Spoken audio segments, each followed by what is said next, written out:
Movie শুরু হয় একটা ফার্মেসি থেকে। সেখানে আমরা অ্যানা নামের এক মেয়েকে দেখি যে পেশায় ছিল একজন ডাক্তার। অ্যানা আসলে সেই দোকানে ঘুমের ওষুধ খুঁজছিল, কিন্তু কিছুতেই সে তা খুঁজে পাচ্ছিল না। ওষুধ খুঁজতে গিয়ে সে পুরো দোকান উলট পালট করে ফেলে, যার ফলে দোকানের সব জিনিসপত্র চারদিকে ছড়িয়ে ছিটিয়ে যায়। এদিকে দোকানের দরজায় অনেক মানুষ জড়ো হয়ে খুব জোরে জোরে ধাক্কা দিচ্ছিল। তারা চিৎকার করে অ্যানাকে দরজা খুলতে বলছিল, কারণ সবাই ভেতরে ঢুকতে চাইছিল, কিন্তু অ্যানা কোনো অবস্থাতেই দরজা খুলতে রাজি ছিল না। এখন প্রশ্ন হলো, এই লোকগুলো কেন দোকানের ভেতরে ঢুকতে চাইছে?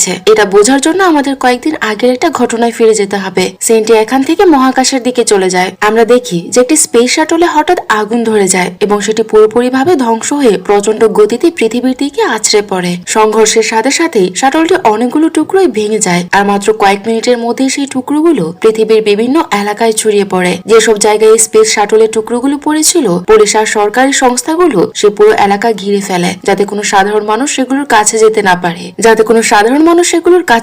পারে। কারণ এই টুকরোগুলো সুদূর মহাকাশ থেকে এসেছিল, আর এগুলো এমন কিছু অজানা রাসায়নিক থাকতে পারে যার সংস্পর্শে আসলে মানুষের ক্ষতি হতে পারে। এই স্পেস শাটল নিয়ে গবেষণার জন্য বিজ্ঞানীরা এর বিভিন্ন টুকরো সংগ্রহ করে আর সেগুলোর উপর নানা ধরনের পরীক্ষা শুরু করে। পরীক্ষার সময় জানা যায় যে শাটলের উপরিভাগে অত্যন্ত ক্ষুদ্র আর অদ্ভুত কিছু অণুজীব রয়েছে। এই অণুজীবগুলো ছিল খুবই বিশেষ প্রকৃতির, কারণ এরা যে কোনো পরিবেশে নিজেদের খুব সহজেই মানিয়ে নিতে পারছিল। প্রচন্ড শীত হোক বা তীব্র গরম, সব জায়গাতে এরা বেঁচে থাকতে সক্ষম ছিল। এই পুরো তদন্তের দায়িত্ব ছিল টাকার নামের একজন বিজ্ঞানী। ল্যাবের প্রতিটি গবেষণা আর কাজ তার তদারকিতেই চলছিল।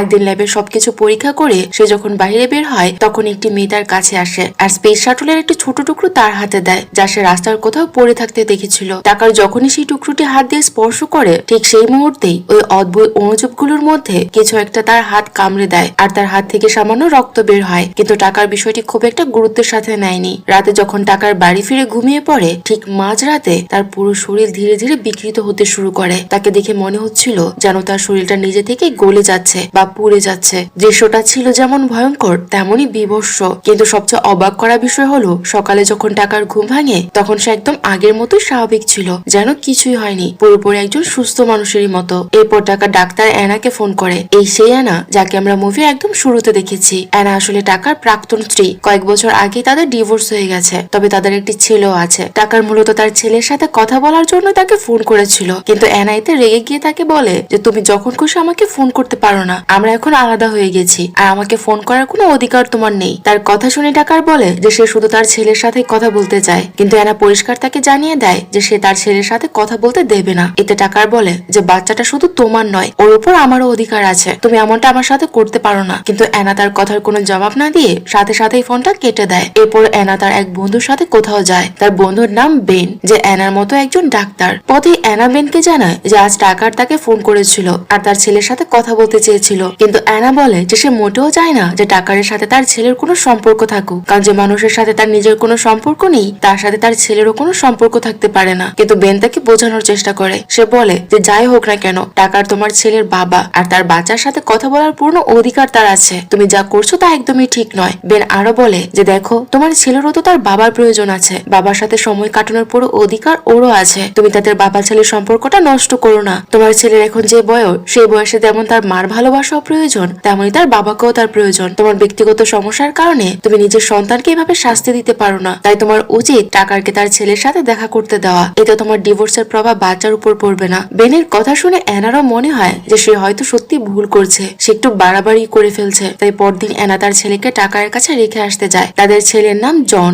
জন অনেকদিন পর তার বাবার সাথে থাকতে এসেছে দেখে মনে মনে সে বেশ খুশি ছিল, কিন্তু জনকে দেখেও টাকার মুখে সে আনন্দ দেখা যায় না, যা একজন বাবার মুখে থাকা উচিত। তার চোখে মুখে কোনো অভিব্যক্তি ছিল না, একেবারে নির্বিকার ছিল তার মুখ। অ্যানা জনকে সেখানে রেখে চলে যায়। জন যতই তার বাবার সাথে সময় কাটাতে থাকে, তার মনে হতে থাকে যে টাকার আগের চেয়ে অনেক বদলে গেছে। তার কথা বলার ধরন, হাবভাব সবকিছু একদম অন্যরকম। জন তার বাবার ভেতরে এখন আর কোনো আবেগ খুঁজে পাচ্ছে না। আগে যখন জন তার বাবার সাথে সময় কাটাতো, তখন টাকার খুব এক্সাইটেড থাকতো আর তার সাথে খেলাধুলা করতো, অনেক ভালো সময় কাটাতো তারা। কিন্তু এখন টাকার শুধু কাজ নিয়েই কথা বলে। তার কথা বলার সময়ও তার চেহারার বিন্দুমাত্র কোনো ভাবান্তর হয় না। মনে হয় যেন সে কোনো মানুষ নয়, বরং একটা রোবট। ওদিকে অ্যানা তার বাড়িতে একা ছিল। তখনই হঠাৎ তার দরজায় কেউ কড়া নাড়ে। অ্যানা সাবধানে দরজাটা সামান্য খোলে, তবে দরজার চেইনটা লাগানো ছিল। সে দেখতে পায় যে দরজার সামনে একজন অপরিচিত লোক দাঁড়িয়ে আছে। লোকটি বলে যে আমি একজন সরকারি অফিসার, আপনার সাথে কিছু জরুরি কথা আছে, আপনি কি দরজাটা পুরোটা খুলতে পারবেন? কিন্তু অ্যানার ব্যাপারটা বেশ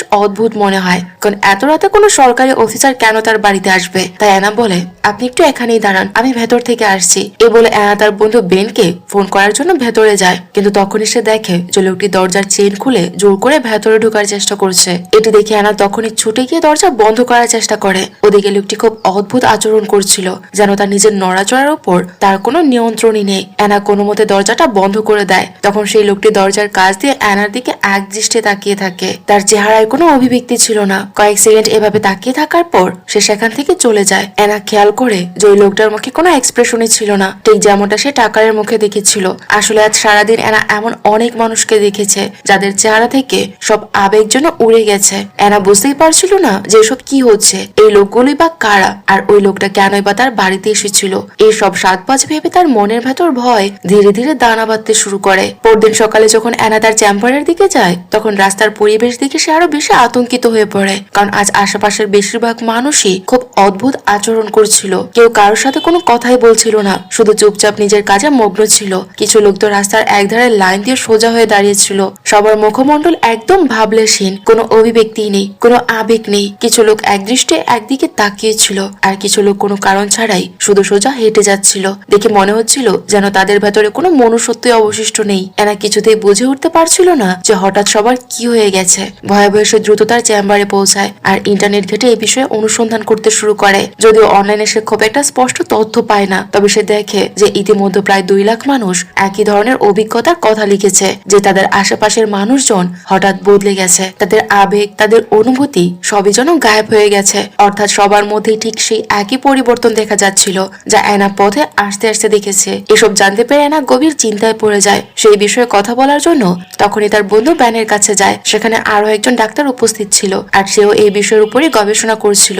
অ্যানা যখন তাকে জিজ্ঞেস করে যে আসলে এসব কি হচ্ছে, তখন সেই ডাক্তার তাকে আসল সত্যিটা জানায়। সে বলে যে কয়েকদিন আগে যে স্পেস শাটলটি পৃথিবীতে আছড়ে পড়েছিল, সেটির উপরিভাগে এক বিশেষ ধরনের অণুজীব পাওয়া গেছে। কিন্তু এগুলো কোনো সাধারণ অণুজীব নয়। যদি কোনো মানুষ ওদের সংস্পর্শে আসে, তবে এগুলো সাথে সাথে তার শরীরে ঢুকে পড়ে আর দেখতে দেখতে পুরো শরীরের উপর নিয়ন্ত্রণ নিয়ে নেয়। এগুলো শরীরের প্রতিটি রক্তকণিকা বা ব্লাড সেল দখল করে ফেলে, যার ফলে এগুলো মানুষকে খুব সহজেই নিয়ন্ত্রণ করতে পারে।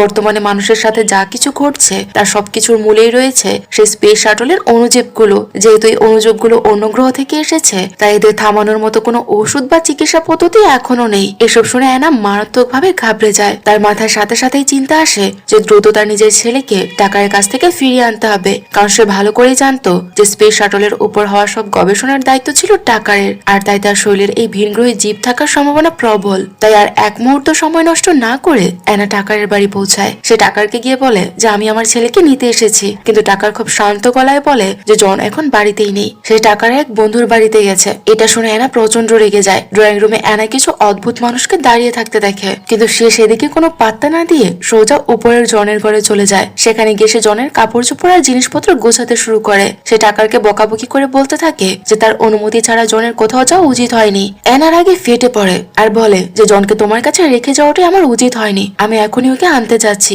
এই বলে অ্যানা নিচে নেমে আসতে থাকে, কিন্তু যেই সে বাইরে যাওয়ার চেষ্টা করে, সে দেখে যে বাড়ির সদর দরজা তালাবদ্ধ, আর ড্রয়িং রুমে যে লোকগুলো কথা বলছিল তারা সবাই এখন তাকে চারপাশ থেকে ঘিরে দাঁড়িয়েছে। তাদের চাউনি ছিল অত্যন্ত অদ্ভুত। সেখানে কোনো এক্সপ্রেশন নেই, শুধু এক দৃষ্টি অ্যানার দিকে তারা তাকিয়ে আছে। অ্যানা ভয়ে সিটিয়ে যায় আর টাকারকে জিজ্ঞেস করে যে এইসব কি হচ্ছে, তোমরা কেন আমাকে ঘিরে দাঁড়িয়ে আছো, আমাকে আমার ছেলের কাছে যেতে দাও। টাকার তাকে খুব শান্ত ভাবে কিন্তু খুব রহস্যময় সুরে বলে, হ্যাঁ আমরা তোমাকে যেতে দেব, তবে তার আগে তোমাকে একটা ছোট্ট কাজ করতে হবে। খুব বড় কিছু নয়, শুধু কিছুক্ষণের জন্য তোমাকে একটু ঘুমিয়ে নিতে হবে। ভয় পাওয়ার কিছু নেই, এতে তোমার কোনো ক্ষতি হবে না। তুমি আমাদের মতো একেবারে ঠিকঠাক আর স্বাভাবিক থাকবে, তোমার ভেতরে কোনো পরিবর্তন আসবে না। সে আরো বলতে থাকে যে শুধু আমাদের কথা শোনো আর কিছুক্ষণ ঘুমিয়ে পড়ো, তারপর তুমি আমাদের পরিবারের অংশ হয়ে যাবে, আর তারপর তুমি যেখানে খুশি সেখানেই যেতে পারবে। তাই আগে তুমি একটু ঘুমিয়ে নাও। টাকার ধীরে ধীরে অ্যানাকে বাধ্য করতে শুরু করে, কিন্তু অ্যানা বুঝতে পারে যে মারাত্মক কিছু একটা ঘটছে, আর সম্ভবত এই মানুষগুলো সবাই আক্রান্ত হয়ে গেছে। ভয়ে তার বুক ধড়ফড় করতে শুরু করে। সে কোনো মতে সেখান থেকে পালানোর চেষ্টা করে, কিন্তু তখনই টাকার তাকে ঝাপটে ধরে। হঠাৎ টাকারের মুখ থেকে সবুজ রঙের একটা ঘন পদার্থ বের হতে থাকে, আর সেটা সরাসরি অ্যানার মুখে গিয়ে পড়ে। অ্যানা এটি দেখে চিৎকার করে ওঠে। প্রচন্ড ভয় আর ঘেন্নায় সে দ্রুত নিজের মুখ পরিষ্কার করে আর যেভাবেই হোক সেখান থেকে বেরিয়ে দৌড়ে পালায়। এরপর অ্যানা নিজের গাড়িতে উঠে সেখান থেকে দ্রুত চলে যেতে থাকে, কিন্তু কিছু দূর যাওয়ার পর সে দেখে যে রাস্তার সামনে একটা ট্রাক দাঁড়িয়ে আছে, আর সেই ট্রাকের পাশে অনেক মানুষ জড়ো হয়ে আছে, কিন্তু এরা কেউই সাধারণ মানুষ ছিল না, এরা সবাই ছিল আক্রান্ত। তাদের দেখে অ্যানা ভীষণ ভয় পেয়ে যায়, কারণ তার মনে হচ্ছিল যে এরাও টাকারের মতোই তার উপর হামলা করতে পারে। সে তখনই গাড়িটি রিভার্স করতে শুরু করে, কিন্তু পেছনের দিক থেকেও একটি গাড়ি আসছিল। এখন সামনে পেছনে দুই দিকের রাস্তায় ব্লক হয়ে যায়। অ্যানা বুঝতে পারে যে গাড়ি নিয়ে পালানো আর সম্ভব নয়। সে তখনই গাড়ি থেকে নেমে দৌড়াতে শুরু করে। রাস্তায় দাঁড়িয়ে থাকা সেই আক্রান্ত মানুষগুলো তার পেছনে ছুটতে থাকে। কোনো মতে প্রাণ বাঁচিয়ে অ্যানা একটা চলন্ত ট্রেনে গিয়ে উঠে, কিন্তু ট্রেনে উঠে সে দেখে যে সব যাত্রী এক দৃষ্টে একদিকে তাকিয়ে বসে আছে। তাদের চোখে কোনো প্রাণ নেই, মুখে কোনো অভিব্যক্তি নেই, কোনো আবেগ নেই। অ্যানা সাথে সাথে বুঝে যায় যে এই লোকগুলো আক্রান্ত হয়ে গেছে। এখন সে কি করবে তা সে কিছুই ভেবে পাচ্ছিল না, কারণ মনে হচ্ছিল প্রায় পুরো জনপদে এখন আক্রান্ত হয়ে পড়েছে। ঠিক সেই সময় অ্যানার ফোনে একটি ভিডিও মেসেজ আসে। মেসেজটি পাঠিয়েছিল তার ছেলে জন। ভিডিওতে জন আতঙ্কিত স্বরে বলছে, মাম্মি, পাপা আমাকে কোথাও একটা বন্দি করে রেখেছে, কিন্তু আমি জানি না আমি এখন কোথায় আছি। তুমি প্লিজ তাড়াতাড়ি এসে আমাকে এখান থেকে নিয়ে যাও। মামুনি, আমি এখানে থাকতে পারছি না। জনের কথা শুনে অ্যানার হাত পা যেন ঠান্ডা হয়ে যায়। সে তো এটাও জানে না যে তার ছেলেকে ঠিক কোথায় আটকে রাখা হয়েছে। এমন পরিস্থিতিতে সে কিভাবে তাকে বাঁচাবে। এইসব ভাবতে ভাবতে অ্যানা পুরোপুরি ভেঙে পড়ে আর কাঁদতে শুরু করে। কিন্তু তখনই তার সামনে বসে থাকা এক লোক নিচু স্বরে বলে ওঠে, খবরদার, এখানে একদম কাঁদবে না। কোনো অবস্থাতে নিজের আবেগ প্রকাশ করো না। তোমার মুখে যেন কোনো অভিব্যক্তি না থাকে। এখানে আমাদের মতো একদম চুপচাপ বসে থাকো, নাহলে ওরা তোমাকে চিনে ফেলবে আর তোমাকে ওদের মতো বানিয়ে দেবে। আসলে ট্রেনে থাকা সেই লোকটি ছিল অ্যানার মতো একজন সাধারণ সুস্থ মানুষ। আর ট্রেনের বাকি যাত্রীরা সবাই আক্রান্ত ছিল না। সবাই শুধু আক্রান্ত হওয়ার নাটক করছিল, যাতে আসল ইনফেক্টেড বা আক্রান্তরা তাদের চিনতে না পারে। অ্যানা বিষয়টা বুঝতে পারে আর সেও নিজের মুখে সব ভাব মুছে ফেলে আর একদম রোবটের মতো হয়ে বসে থাকে, যাতে কেউ তাকে সন্দেহ না করে। কিন্তু তখনই হঠাৎ বেশ কিছু আক্রান্ত ব্যক্তি সেখানে চলে আসে আর তার আশেপাশে থাকা সুস্থ মানুষদের ধরে ধরে আক্রান্ত করতে শুরু করে। তারা কামরায় ঢোকা মাত্র একজন নারী তাদের দেখে রেগে যায় আর একজন আক্রান্ত ব্যক্তিকে জোরে ধাক্কা দিয়ে সরিয়ে দেয়। ব্যাস এই একটি কাজই সেখানে তুলকালাম কাণ্ড ঘটিয়ে দেয়। আক্রান্তরা সাথে সাথেই বুঝে যায় যে এই ঘরে অনেক সুস্থ মানুষ লুকিয়ে আছে আর তারা আক্রমণ শুরু করে দেয়। মানুষজন আতঙ্কিত হয়ে ট্রেনের পেছনের কামরায় গিয়ে লুকানোর চেষ্টা করে, কিন্তু তাতে কোনো লাভ হয় না, কারণ আক্রান্তরা তাদের পিছু ধাওয়া করে পেছনেও পৌঁছে যায় আর প্রায় সবার উপর ঝাঁপিয়ে পড়ে। এটা অনেক চেষ্টার পর কোনো মতে ট্রেন থেকে নামতে সফল হয়, কিন্তু তার মনের ভেতরের ভয় আরো জেগে বসে, কারণ সে আগে কখনো এমন ভয়াবহ পরিস্থিতির সম্মুখীন হয়নি। অ্যানা ট্রেনের প্ল্যাটফর্মে আসে, কিন্তু এখনো সে যত মানুষ দেখছিল তারা সবাই ভাইরাসে আক্রান্ত ছিল আর তাদের আচরণেই তা পরিষ্কার ফুটে উঠছিল। অ্যানা বুঝতে পারে যে তাকেও খুব চতুরতার সাথে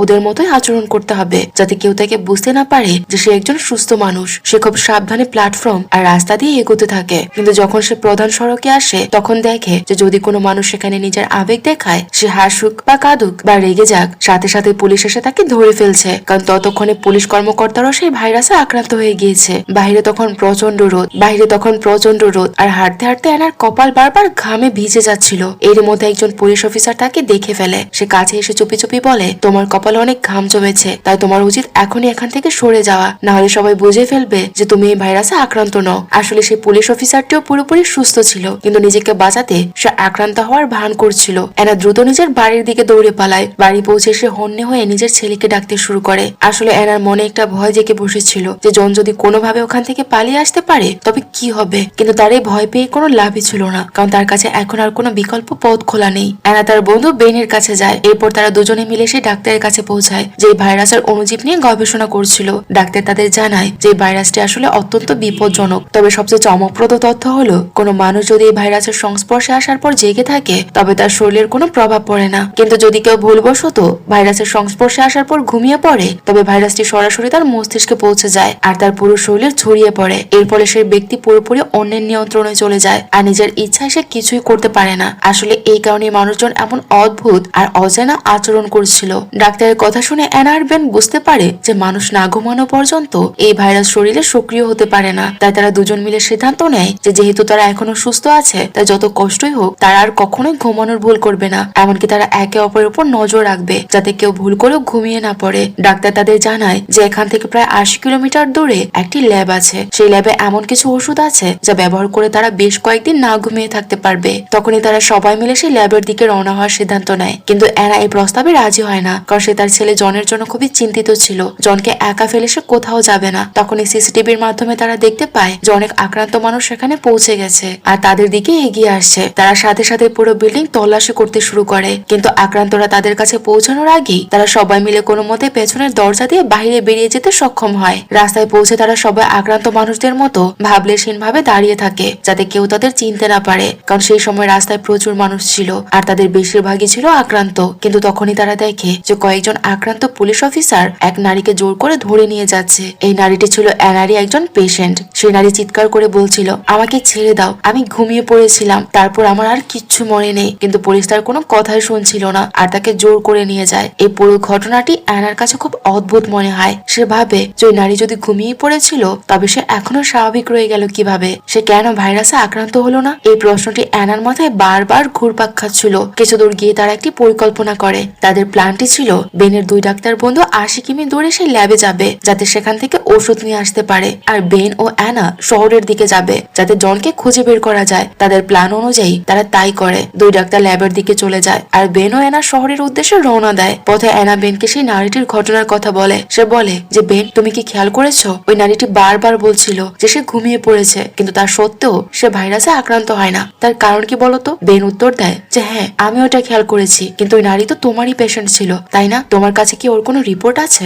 সম্ভবত আমরা যদি ওর রিপোর্ট পরীক্ষা করি তবে হয়তো কিছু বুঝতে পারবো। এরপর অ্যানা আর বেন পুলিশের ইউনিফর্ম পরে একটি পুলিশ ভ্যান নিয়ে সোজা অ্যানার চেম্বারের দিকে রওনা হয়। পুলিশের ছদ্মবেশ নেওয়ার মূল উদ্দেশ্য ছিল যাতে আক্রান্তরা তাদের নিজেদের দলের লোক মনে করে আর কোনো সন্দেহ না করে। চেম্বারে পৌঁছে তারা সেই নারীর রিপোর্ট খুঁজতে থাকে। বেন যখন রিপোর্টটি পরীক্ষা করে তখন সে জানতে পারে যে ওই নারীর ছোটবেলা থেকে এনকেফালাইটিস নামের একটি রোগ আছে, যাকে এডিএমবিও বলা হয়। সাধারণত জলবসন্ত বা পক্স হওয়ার পর এই রোগটি মানুষের শরীরে দানা বাঁধে। এটি মূলত মস্তিষ্কের হোয়াইট ম্যাটারকে প্রভাবিত করে। সম্ভবত এই কারণেই ভাইরাসের অণুজীবগুলো ওই নারীর মস্তিষ্কে কোনো প্রভাব ফেলতে পারেনি। যদিও এই রোগটি সবার হয় না, পক্স হওয়ার পর খুব কম সংখ্যক মানুষের মধ্যে এটি দেখা যায়। এই তথ্যটি জানতে পেরে অ্যানা কিছুটা স্বস্তি বোধ করে। সে বেনকে বলে, অনেক আগে আমার ছেলে জনেরও পক্স হয়েছিল, কিন্তু তারপর ওর উপসর্গগুলো একদম স্বাভাবিক ছিল না। মানে একজন সাধারণ মানুষের ক্ষেত্রে যা হয় জনের বেলায় ঠিক তার উল্টোটা ঘটেছিল।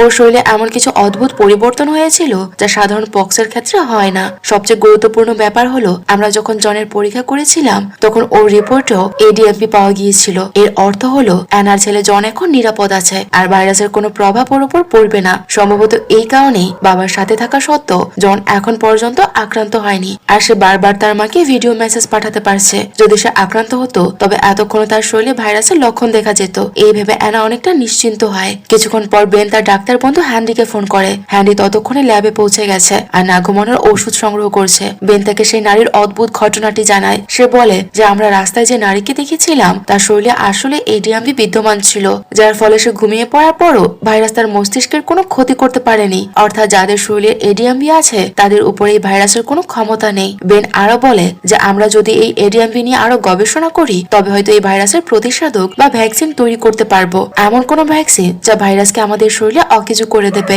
হ্যান্ডি বেনের সাথে একমত হয়ে বলে যে হ্যাঁ, আমরা চাইলে অবশ্যই এটা করতে পারি, কিন্তু এর জন্য আমাদের ওই মহিলার রক্তের নমুনা আর ডিএনএ প্রয়োজন হবে, তবে আমরা ভ্যাকসিন তৈরির পথে এগোতে পারবো। বেন হেনরিকে বলে যে আমাদের ওই মহিলার কোনো প্রয়োজন নেই, কারণ এনার ছেলে জনের শরীরে এডিএমবি রয়েছে, আমরা জনের সাহায্যে ভ্যাকসিনটি তৈরি করতে পারবো। বেন আর হেনরি যখন এসব নিয়ে কথা বলছিল ঠিক তখনই অ্যানার ফোনে জনের একটা মেসেজ আসে। মেসেজে লেখা ছিল যে আমি তোমার সাথে কথা বলতে পারছি না মা, পাপা আমার ফোন কেড়ে নেওয়ার চেষ্টা করছে, ওরা আমাকে ঠাকুমার বাড়িতে নিয়ে এসেছে, আমার এখানে একদম ভালো লাগছে না, তুমি কি এসে আমাকে এখান থেকে নিয়ে যাবে? মেসেজটা পড়ে অ্যানা কিছুটা স্বস্তি পায়, কারণ অন্তত এখন সে জানে যে জন কোথায় আছে। সে বেনকেও এই কথা জানায়, কিন্তু বাইরে থেকে জনকে ফিরিয়ে আনা প্রায় অসম্ভব মনে হচ্ছিল, কারণ চারদিকে শুধু আক্রান্ত মানুষের আনাগোনা। অ্যানা বেনকে আরো একটি কথা বলে। সে জানায় যে যখন আমি জনকে আনতে টাকারের কাছে গিয়েছিলাম তখন সে আমাকে ভাইরাসে আক্রান্ত করার চেষ্টা করেছিল, কিন্তু এখন পর্যন্ত না ঘুমানোর কারণে ভাইরাসের কোনো প্রভাব আমার উপর পড়েনি, তবে আমি জানি না যার কতক্ষণ আমি জেগে থাকতে পারবো।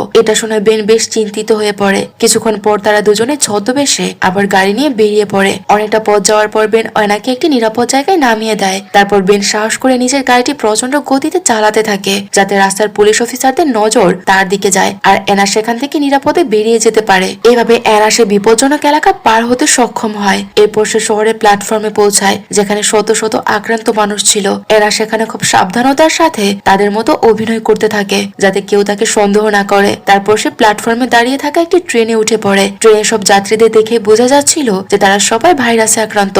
এনা এটি দেখে খুব ভয় পেয়ে যায়, কিন্তু তাকে যেভাবেই হোক জনের কাছে পৌঁছাতেই হবে। ভয় পাওয়া সত্ত্বেও এনা ট্রেনের ওয়াশরুমে যায়। ওয়াশরুম থেকে বেরোনোর পর সে সেখানে একটি বাচ্চাকে দেখতে পায়। বাচ্চাটি ছিল জনের বন্ধু লিউ। লিউ এনাকে বলে যে তার বাবা মা তাকে ছেড়ে চলে গেছে আর এখন তার কেউ নেই, সে একা একা এদিকে এদিক সেদিক ঘুরে বেড়াচ্ছে। অ্যানা তাকে নিজের কাছে নিয়ে আসে। লিউকে সাথে নিয়ে অ্যানা কোনো মতে জনের ঠাকুমার বাড়িতে পৌঁছায়। তবে লিউকে সাথে নেওয়ার পেছনে অ্যানার একটি বিশেষ উদ্দেশ্য ছিল। যেহেতু লিউ ভাইরাসে আক্রান্ত ছিল, তাই অ্যানা যদি লিউকে সাথে রাখে আর নিজেও আক্রান্তর মতো অভিনয় করে, তবে টাকার আর তার মা কখনোই বুঝতে পারবে না যে অ্যানা আসলে সুস্থ।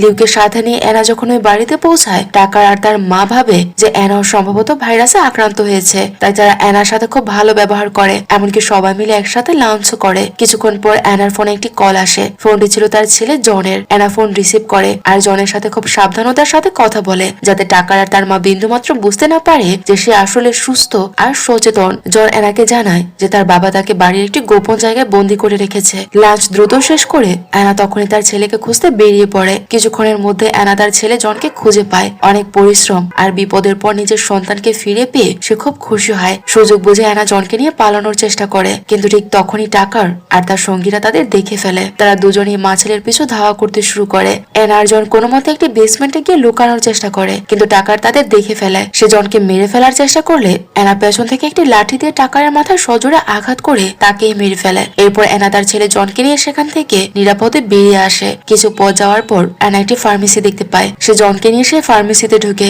যাতে সেখান থেকে না ঘুমানোর ওষুধ নিতে পারে। দোকানে প্রচুর ওষুধ ছিল। অনেক খোঁজাখুঁজির পর অ্যানা তার প্রয়োজনীয় ওষুধটি খুঁজে পায়। আসলে সেটি ছিল একটি ইনজেকশন। অ্যানা ইনজেকশনটি তৈরি করে জনকে বলে, যদি আমি কোনোভাবে ঘুমিয়ে পড়ি তবে তুমি সাথে সাথে এই ইনজেকশনটি আমার হাতে পুশ করে দিও। এর মধ্যে অ্যানার ফোনে তার বন্ধু বেনের কল আসে। বেন তাকে জিজ্ঞেস করে যে অ্যানা এখন কোথায় আছে আর সে কি জনকে নিরাপদে উদ্ধার করতে পেরেছে কিনা। অ্যানা তাকে বিস্তারিত সব জানায় আর বলে যে সে এখন জনের সাথে একটি ফার্মেসিতে আছে। বেন ফার্মেসির ঠিকানা নেয় আর বলে যে আমি যত দ্রুত সম্ভব সেখানে পৌঁছাচ্ছি, ততক্ষণ তোমরা খুব সাবধানে থাকো আর খেয়াল রেখো যেন কোনোভাবেই ঘুমিয়ে না পড়ো। কিন্তু অ্যানার এখন প্রচন্ড ঘুম পাচ্ছিল, কারণ গত প্রায় 2 দিন ধরে সে এক ফুটও ঘুমায়নি। না চাইতেও তার চোখ বারবার বন্ধ হয়ে আসছিল, তবু অ্যানা আপ্রাণ চেষ্টা করছিল যাতে যে কোনো ভাবেই হোক তার যেন ঘুম না আসে। কিন্তু তার শরীর ভীষণ ক্লান্ত হয়ে পড়েছিল, তাই সে সেখানে চুপচাপ বসে পড়ে। এদিকে তার ছেলে জন তার কোলে মাথা রেখে সেখানেই ঘুমিয়ে পড়ে। অ্যানারও এত ঘুম পাচ্ছিল যে সে আর বসে থাকতে পারছিল না, তাই সে হন্যে হয়ে এমন কোনো ওষুধ খুঁজছিল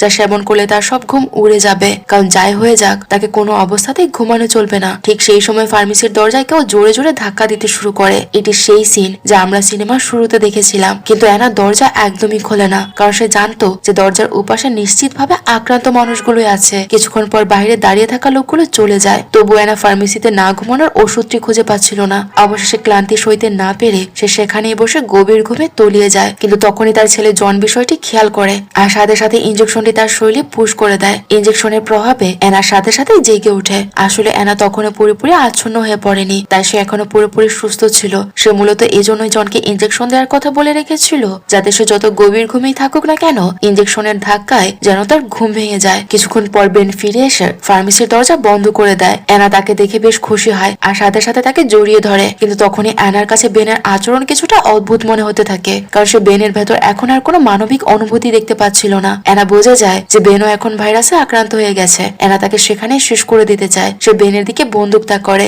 এই সেই বন্দুক যা সে পুলিশের ইউনিফর্মের সাথে পেয়েছিল। কিন্তু বেন তাকে বলে যে হয়তো তুমি আমাকে মারতে পারবে, কিন্তু আমার মতো শত শত আক্রান্ত মানুষ আছে, তাদের তুমি কিভাবে মারবে? তারপর সে ধীরে ধীরে হেসে বলে, তার চেয়ে ভালো তুমিও আমাদের সাথে যোগ দাও। আমরা মিলে এক নতুন সুন্দর পৃথিবী গড়ব, এমন এক পৃথিবী যেখানে মানুষের মতো কোনো আবেগ থাকবে না, না থাকবে আনন্দ আর না থাকবে কোনো দুঃখ।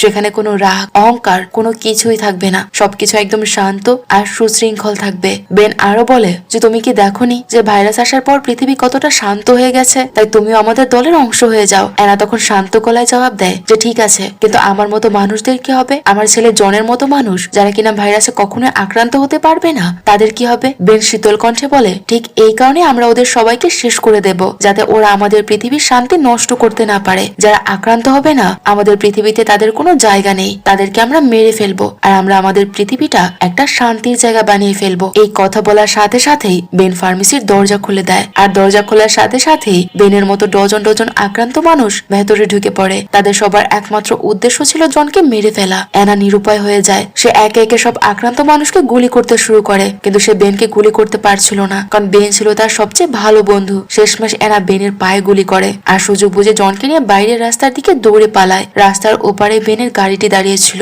তারা সেই গাড়িতে উঠেই পালাতে শুরু করে, কিন্তু চারদিকে আগে থেকে প্রচুর পরিমাণে আক্রান্ত মানুষ ছিল। গাড়ির শব্দ শোনা মাত্রই তারা গাড়িটি তাড়া করতে শুরু করে। করে। কোনো মতে তারা সামনের দিকে এগোতে থাকে, কিন্তু হঠাৎ একটি গাড়ি তাদের সামনে চলে আসে আর বেনের গাড়িটির সাথে সেটি প্রচন্ড সংঘর্ষ হয়। ধাক্কাটা এতটাই ভয়াবহ ছিল যে অ্যানা সেখানে জ্ঞান হারিয়ে ফেলে। এদিকে বাইরে শত শত আক্রান্ত মানুষ ধীরে ধীরে তাদের গাড়িটি ঘিরে ধরে। তারা সবাই মিলে গাড়ির কাঁচ ভাঙার চেষ্টা করছিল। দৃশ্যটি দেখে জন ভয়ে একদম কাঁপতে শুরু করে, কিন্তু ঠিক তখনই অ্যানার চোখ খুলে যায়। সে দ্রুত গাড়িটি স্টার্ট দেয় আর কোনো মতে আবারও সেখান থেকে গাড়ি ছুটিয়ে বেরিয়ে যায়। সেই সময় অ্যানার ফোনে একটি কল আসে। ফোনটি ছিল ডাক্তার হেনরি, যে তখন দূরের একটি ল্যাবে ছিল। হেনরি অ্যানাকে জিজ্ঞেস করে, তুমি আর বেন এখন কোথায় আছো, আর তুমি কি তোমার ছেলেকে খুঁজে পেয়েছো? আমরা এখানে ভ্যাকসিন তৈরির সব প্রস্তুতি শেষ করেছি, এখন শুধু তোমার ছেলের রক্তের নমুনা প্রয়োজন। এরপর হেনরি অ্যানাকে তার সঠিক অবস্থান জানায় আর সেখানে চলে আসতে বলে। অ্যানা নিজের সর্বশক্তি দিয়ে সেখানে পৌঁছানোর চেষ্টা করে, কিন্তু হঠাৎ তার গাড়ির ইঞ্জিনে আগুন ধরে যায়, কারণ দুর্ঘটনার পরে গাড়িটি অতিরিক্ত গরম হয়ে গিয়েছিল। তবু অ্যানা কোনো মতে জনকে নিয়ে সেই বিল্ডিং পর্যন্ত পৌঁছাতে সক্ষম হয় আর হেনরির নির্দেশ মতো বিল্ডিং এর ছাদের দিকে দৌড়াতে শুরু করে। কিন্তু তাদের পিছু ধাওয়া করতে করতে বেশ কিছু আক্রান্ত লোক সেখানে পৌঁছে যায়। তারা সবাই মিলে অ্যানাকে ধরার চেষ্টা করছিল। অ্যানা দ্রুত বিল্ডিং এর ছাদে উঠে যায় আর সেখানে হেনরি তার টিম নিয়ে হেলিকপ্টার সহ তাদের জন্য অপেক্ষা করছিল। অ্যানা সাথে সাথে হেলিকপ্টারে উঠে পড়ে। তারপর তারা সেখান থেকে দূরে অবস্থিত একটি ল্যাবে পৌঁছায়, যেখানে হেনরি ভ্যাকসিনের জন্য সবকিছু গুছিয়ে রেখেছিল। এখন যখন তারা জনকে পেয়ে গেছে, তখন আর দেরি না করে সাথে সাথে তাদের পরীক্ষা নিরীক্ষা শুরু করে দেয়। জনের শরীরের উপর কয়েক ঘন্টার গবেষণার পর তারা খুব অল্প সময়ের মধ্যে ভ্যাকসিন তৈরি করতে সফল হয়। এরপর ধীরে ধীরে সব আক্রান্ত মানুষকে একে একে ভ্যাকসিন দেওয়া শুরু হয়, যার ফলে তারা ধীরে ধীরে সুস্থ হতে থাকে। এই মহৎ আবিষ্কারের জন্য ডাক্তার হেনরি সারা দেশে ভীষণ জনপ্রিয় হয়ে ওঠে। এইভাবেই প্রায় 6 মাস কেটে যায়। এখন আমরা অ্যানা আর তার ছেলেকে দেখি, আর তাদের সাথে এখন বেনও আছে। বেনের শরীরে ভ্যাকসিন দেওয়ায় সে এখন পুরোপুরি সুস্থ। তবে যারা সুস্থ হয়েছে তাদের ওই সংক্রমণের সময়ের কোনো স্মৃতি তাদের মনে নেই। কিছুদিন আগে অ্যানা আর বেনের বিয়ে হয়ে যায়। এখন অ্যানা ও জন বেনের সাথে থাকে, আর জন এখন বেনকে বাবা বলে ডাকে। অর্থাৎ তারা এখন একটি সুখী পরিবার, আর তিনজন মিলে খুব সাধারণ আর সুন্দরভাবে জীবনযাপন করছে। আর এই সিনের মধ্য দিয়ে এই মুভিটি শেষ হয়ে যায়। তো মুভির গল্প আপনাদের কাছে কেমন লেগেছে তা কমেন্ট করে আমাদের জানাতে পারেন। যদি ভালো লেগে থাকে তাহলে প্লিজ ভিডিওটিতে লাইক দিতে ভুলবেন না। আর যারা এখনো আমার চ্যানেলটি সাবস্ক্রাইব করেননি, তারা চাইলে আমার চ্যানেলটি সাবস্ক্রাইব করে দিতে পারেন। দেখা হচ্ছে পরবর্তী কোনো ভিডিওতে। সেই পর্যন্ত সবাই ভালো থাকুন আর সুস্থ থাকুন।